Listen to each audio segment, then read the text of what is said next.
Student, पिछले last video में हमने यूरोप की भौगोलिक विशेषताओं का अध्ययन किया था। हम यूरोप महाद्वीप पढ़ रहे हैं, जिसमें हमने यूरोप की स्थिति के बारे में चर्चा की थी।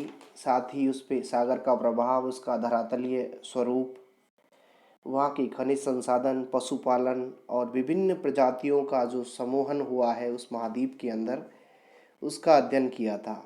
फिर हमने उच्चावच को स्टार्ट किया था पढ़ना, जिस क्रम में हमने कहा था कि हमने चर्चा की थी कि यूरोप की जो भूआकृति है उसके अंदर पर्वत और मैदान है, पठार है।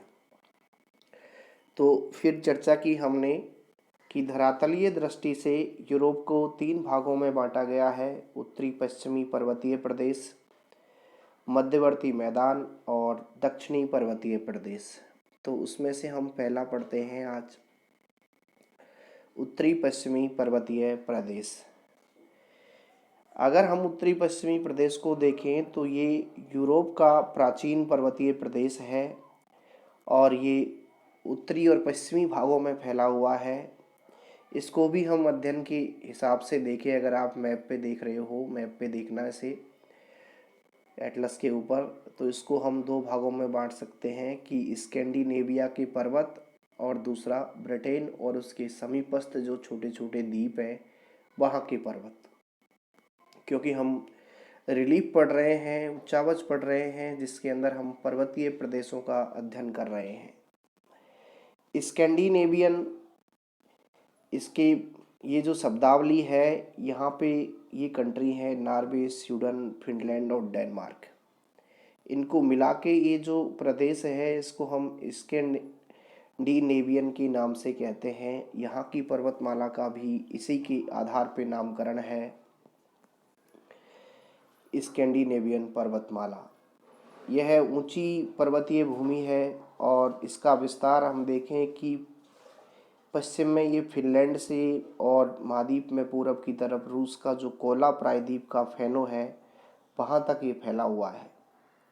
लगभग 2 लाख वर्ग किलोमीटर क्षेत्र में ये फैला हुआ है। इस पर्वतमाला में हम देखें तो जो सबसे ऊंचा शिखर है वो दक्षिण में है।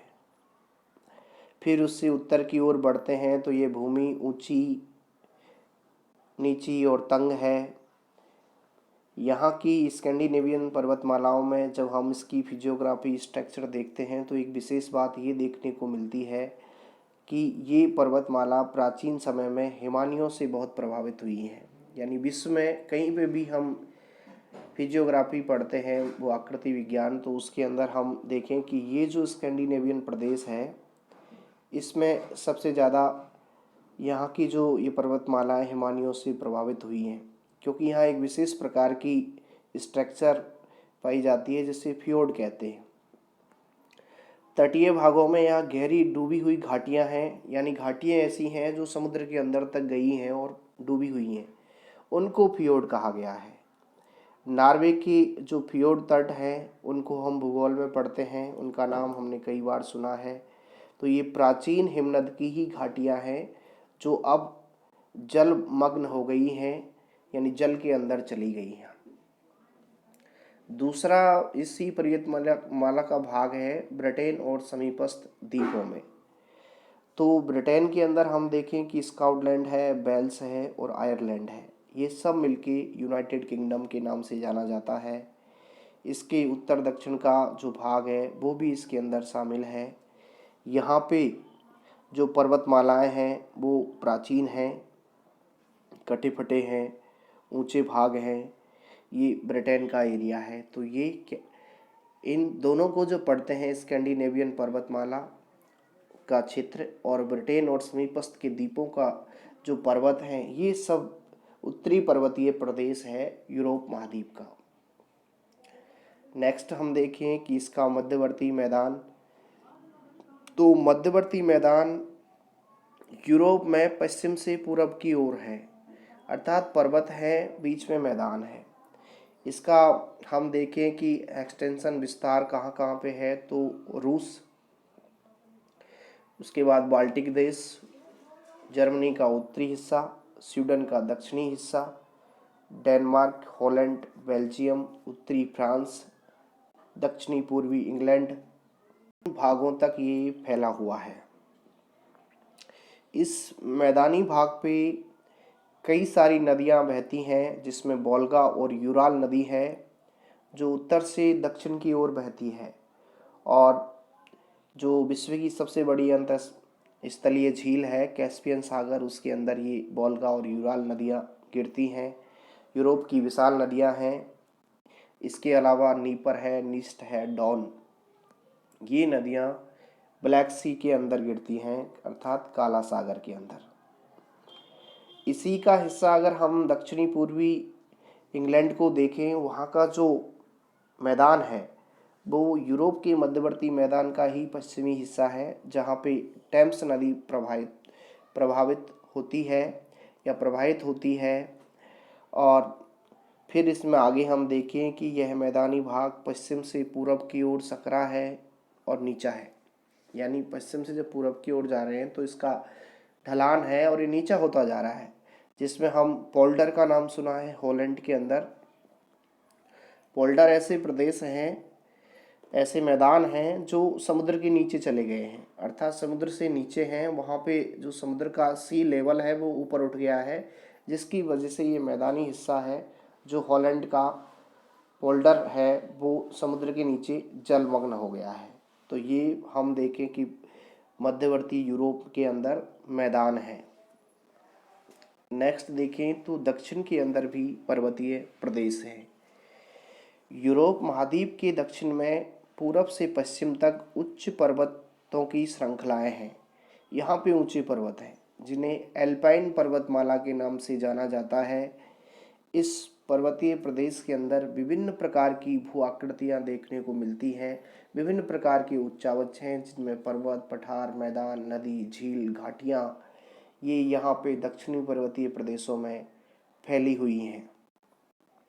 यहाँ भी दो प्रकार के पर्वत क्रम हैं, एक हर्सिनियन क्रम के मध्य प्राचीन पर्वत है, तो दूसरा एल्पाइन पर्वत क्रम है। एल्पाइन पर्वत क्रम में पिरेनीज, ऑल्पस और कॉर्फेथियन पर्वतमालाएं हैं। ये नवीन अल्पाइन पर्वत श्रेणियां हैं जो नवीन बलित पर्वत हैं। उनकी जब उत्पत्ति हुई तो उसके साथ ये बनी हुई हैं। इनके बीच बीच में दर्रे हैं, झीलें हैं और मैदानी भाग फैले हुए हैं। अगर हम इसमें देखें कि जो ये पर्वतमाला है, इसमें ऑल्पस पर्वतमाला है जो यूरोप के सबसे ऊंचा पर्वत है, और इसका निर्माण जब हिमालय का निर्माण हुआ था तो उसके साथ ही हुआ था।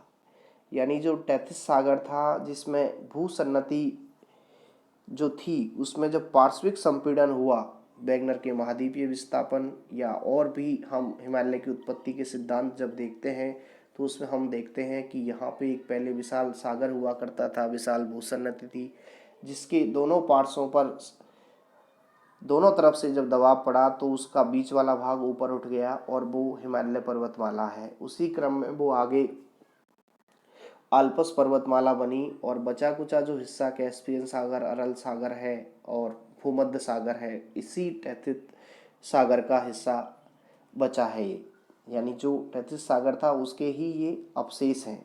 तो यूरोप में आल्पस पर्वतमाला बहुत ही महत्वपूर्ण है, ऊंची है। यह यहाँ का जो सबसे ऊंचा शिखर है वो माउंट ब्लैक है, इस महाद्वीप का 4810 मीटर ऊंचा है। और ये शिखर की लोकेशन अगर आप देखोगे तो ये फ्रांस और इटली की जो सीमा है उस पर है। ये आल्पस पर्वत इस दक्षिणी पर्वतीय हिस्से में फैला हुआ है। तो ये फ्रांस के अंदर है। स्विट्जरलैंड के बारे में हमने थोड़ी देर पहले अध्ययन किया था, जिसमें हमने देखा था कि लास्ट वीडियो में कि यहाँ पे पर्वतीय भू आकृति है लगभग 75%, फिर भी इस देश का आर्थिक विकास बहुत ज़्यादा है। तो स्विट्जरलैंड के अंदर आल्पस पर्वत है, जूरा है, प्री आल्पस और हेबोरियन पर्वत है, और दक्षिण के अंदर पिनाइल आल्पस पर्वतमाला यहाँ पे फैली हुई है। नेक्स्ट में हम देखें कि कार्पेथियन पर्वतमाला है इनका विस्तार भी आल्प्स पर्वत के बराबर है, पर इनकी ऊंचाई जो है वो सामान्य है। इनकी हाइट कहीं पे भी 3000 मीटर से ऊंची नहीं है। इसके अंदर ही कॉकेकस पर्वतमाला का विस्तार है और पूर्व में दिनारिक और पश्चिम में जो आल्प्स पर्वत है वो कॉकेकस पर्वत से अलग हो रहे हैं यहाँ पे कॉर्फेथियन पर्वतमाला में। तो ये कॉर्फेथियन पर्वतमाला और ये दक्षिण का पर्वतीय प्रदेश। इसी महाद्वीप में हम देखें कि दक्षिण में प्रायद्वीप है। यहाँ पे 3 प्रायद्वीप हैं। स्पेन का प्रायद्वीप जो अंध महासागर और भूमध्य सागर से घिरा हुआ है, बीच में निकला हुआ है, स्पेनिश पेनिनसुला। इटली का प्रायद्वीप है जिसके एक तरफ एपेनाइन पर्वत श्रेणी है और यहीं पे यूरोप का एकमात्र अकेला सक्रिय ज्वालामुखी विसुवियन ज्वालामुखी है। उसके साथ स्ट्रोम्बोली चोटी है जो इसकी अभी तक जागृत है, जिसे भूमध्य सागर का प्रकाश स्तंभ के नाम से भी जाना जाता है। फिर बाल्कन प्रायद्वीप है जो ब्लैक सी के पास है, काला सागर के पास है। तो दक्षिण में यूरोपीय में ये 3 प्रायद्वीप हैं। फिर देखें हम नदी घाटियों के मैदान। विश्व में नदी घाटियों के मैदान जहाँ जहाँ हैं वो सब उपजाऊ मैदानों की श्रेणियों में आते हैं। तो यूरोप महाद्वीप में पर्वत श्रेणियों के बीच में नदियों के द्वारा विस्तृत मैदान बनाए गए हैं। विस्तृत मैदान है जिसमें हम स्पेन में एब्रो, फ्रांस के अंदर रोन, इटली में पो, हंगरी और रोमानिया में डैन्यूब नदी के द्वारा बने हुए मैदान प्रसिद्ध हैं, जहाँ पे खेती और पशुपालन का व्यवसाय किया जाता है। ये उच्चावच संबंधी जानकारी हम पढ़ रहे हैं यूरोप महाद्वीप की, जिसमें हमने यहाँ की पर्वतमालाएं, यहाँ के प्रायद्वीप और नदी घाटी के जो मैदान हैं उनको हमने इस वीडियो के अंदर समझा है। आप इसे अच्छे से समझने के लिए एटलस पे देखें। एटलस को देखने के बाद ये सारी चीज़ें वहाँ पे मिलेंगी और आपको बहुत अच्छे से समझ में आ जाएगी। नेक्स्ट वीडियो में हम क्लाइमेट और क्लाइमेटिक जो रीजन है यूरोप महाद्वीप का, उसका अध्ययन करेंगे। Thank you.